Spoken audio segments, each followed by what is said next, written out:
ദൈവത്തിന് സ്തോത്രം. എല്ലാ ബഹുമാന്യ പ്രേക്ഷകർക്കും വന്ദനം. ഇന്നത്തെ എപ്പിസോഡിൽ ഞാൻ പറയുവാൻ ആഗ്രഹിക്കുന്ന ഒരു വ്യക്തിയെക്കുറിച്ചാണ്. ജേക്കബ് ബെന്നി എന്ന സജിച്ചായൻ എന്ന് ഞാൻ വിളിച്ചുകൊണ്ടിരുന്ന ജ്യേഷ്ഠ സഹോദരന് തുല്യം എന്നെ ഞങ്ങളെ സ്നേഹിച്ച ഈ കഴിഞ്ഞ ദിവസം നിത്യതയിലേക്ക് പ്രവേശിക്കപ്പെട്ട പ്രിയ സജിച്ചാനെക്കുറിച്ചാണ്. 60 വയസ്സ് റൺ ചെയ്തുകൊണ്ടിരിക്കുന്ന സമയത്ത് കഴിഞ്ഞ ദിവസം അദ്ദേഹം നിത്യതയിലേക്ക് കടന്നുപോയി. കർത്താവ് തന്നെ നിത്യതയിലേക്ക് പ്രവേശിച്ചു. കഴിഞ്ഞ ദിവസം അദ്ദേഹത്തിൻ്റെ ഫ്യൂണറലായിരുന്നു. ഞാൻ ഫ്യൂണറൽ നാട്ടിൽ പോയി. അദ്ദേഹത്തിൻ്റെ ജനനം, കുടുംബം, കാര്യങ്ങളൊക്കെ അടുത്ത എപ്പിസോഡുകളിൽ കൂടുതലായിട്ട് പറയാൻ ആഗ്രഹിക്കുന്നു. ഞാൻ അദ്ദേഹത്തെ പരാമർശിച്ച് 2-3 വീഡിയോ ഇറക്കുവാനായിട്ട് എൻ്റെ മനസ്സിലുണ്ടായ നിയോഗം, പ്രചോദനം എന്ന് പറയുന്നത്, നമ്മുടെ സമൂഹത്തിൽ ഞാൻ മനസ്സിലാക്കിയ സജിച്ചാൻ്റെ കൂടെയുള്ള അധികം പേരില്ല. അത്ര വ്യത്യസ്തനായ ഒരു മനുഷ്യൻ. എൻ്റെ സ്വന്തം അനുഭവത്തിൽ കഴിഞ്ഞ 14-15 വർഷങ്ങളായി ഞാൻ അനുഭവിച്ച ഒത്തിരി കാര്യങ്ങളുണ്ട്. പക്ഷേ ഇപ്പോൾ അദ്ദേഹത്തിൻ്റെ ഫ്യൂണറലുമായി ബന്ധപ്പെട്ട് നാട്ടിൽ ചെന്നപ്പോഴാണ് മനസ്സിലായേ, അതിനേക്കാളും ഉന്നതമായ അനുഭവങ്ങളുള്ള ധാരാളം പേര് മറ്റു പലരുമുണ്ട്. തികച്ചും വ്യത്യസ്തനായ ഒരു മനുഷ്യനായിരുന്നു പ്രിയ സജിച്ചാൻ. ഒത്തിരി വ്യത്യസ്തതകൾ, നന്മകൾ നിറഞ്ഞ ഒരു അനുഗ്രഹിക്കപ്പെട്ടൊരു മനുഷ്യൻ. ഭക്തിയുടെ വേഷമൊന്നും തനിക്കില്ല. വലിയ ഒച്ചപ്പാടുകൾ ചർച്ചകളിൽ നടത്താറില്ല. എപ്പോഴും അന്യഭാഷകൾ പറഞ്ഞ് അങ്ങനെയൊന്നും ആരാധനയിൽ മുന്നിൽ വരാറില്ല, സ്റ്റേജിൽ വരാറില്ല. ഭക്തിയുടെ വേഷമില്ലെങ്കിലും ഒരു തികഞ്ഞ ദൈവഭക്തനായിരുന്നു പ്രിയപ്പെട്ട സജിച്ചാൻ.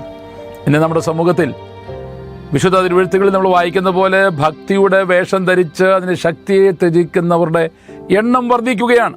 പലരുടെയും ഭക്തി പ്ലാറ്റ്ഫോമിലാണ്, പലരുടെയും ഭക്തി വാക്കുകളിലാണ്. പക്ഷെ ജീവിതത്തിൽ കൂടെ ഒരു ദൈവഭക്തൻ്റെ ക്വാളിറ്റീസ് തെളിയിച്ച സജിച്ചാൻ. അദ്ദേഹത്തിൻ്റെ പ്രിയപ്പെട്ട വൈഫ് സാലിമാമ, 3 കുഞ്ഞുങ്ങളുണ്ട്. മൂത്ത മകൾ ഗ്രേസ് മോൾ, ഹസ്ബൻഡ് ലിജോ, ഒരു കൊച്ചു കുഞ്ഞുണ്ട് ജോവാഷ്, അവരെ കാനഡയിൽ പാർക്കുന്നു. 2ാമത്തെ മകൻ ബേസിലിൻ്റെ വൈഫ് സാന്ദ്ര, അവർക്കിപ്പോൾ ഒരു കുഞ്ഞിനെ കർത്താവ് കൊടുത്തു. ഇളയ മകൻ കുക്കു എന്ന് വിളിക്കുന്ന സ്റ്റീവൻ. അവരെല്ലാവരും ഇപ്പോൾ നാട്ടിലുണ്ട്. സുവിശേഷ വേലയിൽ അനേകം മിഷണറി പ്രസ്ഥാനങ്ങൾക്ക് സജിച്ചാൻ്റെ കുടുംബവും അദ്ദേഹത്തിൻ്റെ സഹോദരങ്ങളും ഒക്കെ സ്തുത്യർഹമായ, അദ്ദേഹത്തിൻ്റെ മാതാപിതാക്കൾ മുതൽ സ്തുത്യർഹമായ സപ്പോർട്ടുകൾ ചെയ്യുന്ന ഒരു കുടുംബമാണ്.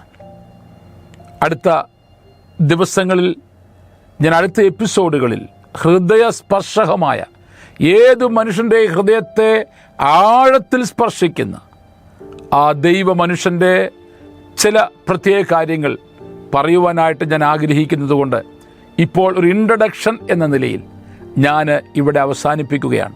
ഒരു നല്ല അപ്പൻ, ഒരു നല്ല ജ്യേഷ്ഠ സഹോദരൻ, ഒരു നല്ല കൂട്ടുകാരൻ, ഒരു നല്ല മിഷൻ പങ്കാളി, എന്നാൽ ഒച്ചപ്പാടുകളൊന്നുമില്ല. നമുക്കറിയാം, ഇന്ന് 1500 രൂപയുടെ ഒരു ഫാൻ വാങ്ങി കൊടുത്താലും അതിൻ്റെ കീഴെ sponsored by so and so എന്ന് എഴുതിയില്ലെങ്കിൽ പ്രശ്നമുണ്ടാക്കുന്ന ധാരാളം പേര് നമ്മുടെ സമൂഹത്തിലുള്ളൊരു കാലഘട്ടമാണ്. കോടാനുകോടി രൂപ മുടക്കിയാലും ആരും അറിയണ്ട എന്ന് വിചാരിച്ച് ശാന്തമായി കഴിയുന്ന സജിച്ചാൻ. ദുഃഖത്തിലായിരിക്കുന്ന അദ്ദേഹത്തിൻ്റെ പ്രിയപ്പെട്ട വൈഫ്, കുഞ്ഞുങ്ങളെ, സഹോദരങ്ങളെ, വൈഫിൻ്റെ അമ്മച്ചി, അദ്ദേഹത്തിൻ്റെ അമ്മച്ചി 2 പേരുമുണ്ട്. അവരെയൊക്കെ സർവകൃപാലുവായ ആശ്വാസപ്രദനായ യേശു കർത്താവ് ആശ്വസിപ്പിക്കട്ടെ എന്ന് ഞാൻ ആത്മാർത്ഥമായി പ്രാർത്ഥിക്കുന്നു. അദ്ദേഹത്തെക്കുറിച്ചുള്ള തികച്ചും വ്യത്യസ്തമായ ചില കാര്യങ്ങൾ പരാമർശിക്കുന്ന അടുത്ത എപ്പിസോഡുകൾ, അടുത്ത ദിവസങ്ങൾ നമുക്ക് പ്രതീക്ഷിക്കാം. സ്വർഗീയ പിതാവേ, ദുഃഖത്തിലായിരിക്കുന്ന എൻ്റെ പ്രിയപ്പെട്ട സ്നേഹിതൻ, ജ്യേഷ്ഠ സഹോദരനെ പോലെ എന്നെ സ്നേഹിച്ച, ഞങ്ങളുടെ കഷ്ടത്തിലും ദുഃഖത്തിലും ഞങ്ങൾക്കൊപ്പം നിന്ന, കർത്തൃവേലയിൽ കർത്താവേ വളരെ ആത്മാർത്ഥമായി കൂടെ നിന്ന, ഒപ്പം നിന്ന അവിടുത്തെ പ്രിയപ്പെട്ട മകൻ അങ്ങ് അടുക്കിലേക്ക് കടന്നു വന്നല്ലോ. അങ്ങയുടെ ഇഷ്ടത്തിനായിട്ട് സ്തോത്രം. എന്നാൽ ദുഃഖത്തിലായിരിക്കുന്ന നിന്റെ ദാസിയെയും കുഞ്ഞുങ്ങളെയും മാതാക്കളെയും സഹോദരങ്ങളെയും അവിടുത്തെ ദിവ്യ സമാധാനം കൊണ്ട് നിറയ്ക്കണമേ കർത്താവേ. അവിടുത്തെ ആശ്വാസത്തിനായിട്ട് സ്തോത്രം. അങ്ങനെ ദുഃഖത്തിലായിരിക്കുന്ന എല്ലാവരെയും ആശ്വസിപ്പിച്ചാട്ട് കർത്താവേ. മഹത്വമെല്ലാം അങ്ങയ്ക്ക്, യേശു ക്രിസ്തുവിൻ്റെ നാമത്തിൽ തന്നെ. Thank you. God bless you.